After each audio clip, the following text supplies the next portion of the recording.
சினிமாவுக்கு வந்ததுக்கப்புறம் வர்றதுக்கு முன்னாலேருந்தே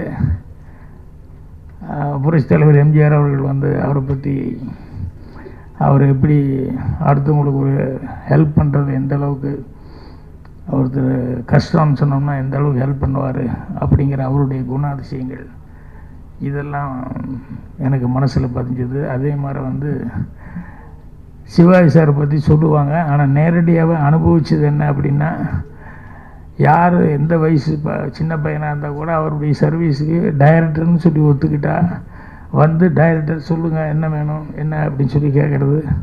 அது மட்டும் இல்லை, 7 மணின்னா ஒரு 6:55 ஷூட்டிங் வர்றது.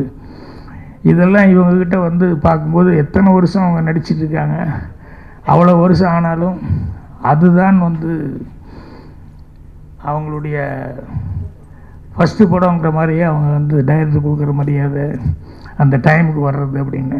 ஸோ இதெல்லாமே எனக்கு ரொம்ப மனசில் இருந்தது. இப்போ இவங்கெல்லாம் சீனியர்ஸ் தான். அதே மாதிரி கமல், ரஜினி இவங்கெல்லாம் வந்து அந்த படத்தில் ஆக்ட் பண்ணும்போது கமல் அவர்களுடைய பர்ஃபார்மன்ஸு சின்ன வயசுலேருந்து, அதாவது அங்கே ஊரில் இருக்கும்போதே அவ்வளோ தொடங்குது அந்த படங்கள்லேருந்தெல்லாம் பார்த்துட்டு அதில் ரொம்ப ஒரு அட்ராக்ட் ஆனேன். அதுக்கப்புறமா வந்து இங்கே 16 வயதில் படுத்தப்ப தான் ரஜினி அவருக்கு தமிழ் அப்போ கொஞ்சம் தமிழ் கேட்டு கேட்டு தான் மனப்பாடம் பண்ணோம், கொஞ்சம் பேசுகிறதெல்லாம் படிக்க வராது. அதனால் அவருக்கு டைலாக்கு சொல்லி கொடுத்துருது. ஒரு தடவை சொல்லுங்கள் ப்ளீஸ் ப்ளீஸ் இன்னொரு தடவை சொல்லுங்கள். ஸோ ஒரு 8 தடவை 10 தடவை சொல்லுவார். நான் 8 தடவை 10 தடவை சொன்னதுக்கப்புறம் அவர் ஒரு 15 தடவை சாட்டு கூப்பிடுற வரைக்கும் அந்த மரத்துக்கடியில் அங்கே இங்கே எல்லாம் சொல்லி பார்த்துட்டார்.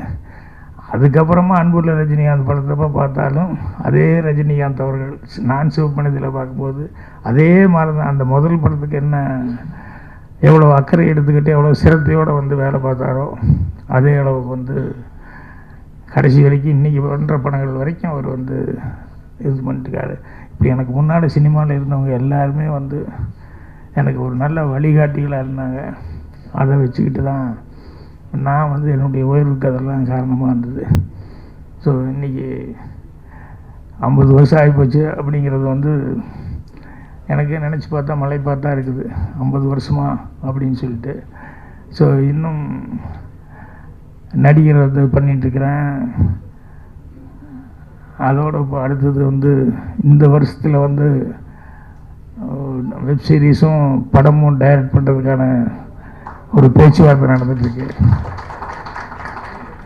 ஸோ கண்டிப்பாக இந்த வருஷத்துலேருந்து மீண்டும் வந்து ஒரு புது உத்வேகத்தோட படங்கள் செய்யலாம் அப்படிங்கிற ஒரு இதில் இருக்கிறேன். 1,25,00,000 மனங்களை வென்ற தந்தி டிவி யூடியூப் சேனல். தவிர்க்க முடியாத தம்ப்நெயில்ஸ், கலக்கலான கான்டென்ட்ஸ். நீங்களும் இந்த குடும்பத்தில் இணைய இப்பவே சப்ஸ்கிரைப் பண்ணுங்க. அசுரபலம் கொண்ட எங்கள் டிஜிட்டல் கரங்களில் உங்கள் விளம்பரங்களை சேர்க்க வாட்ஸ்அப் பண்ணுங்க 8939888378.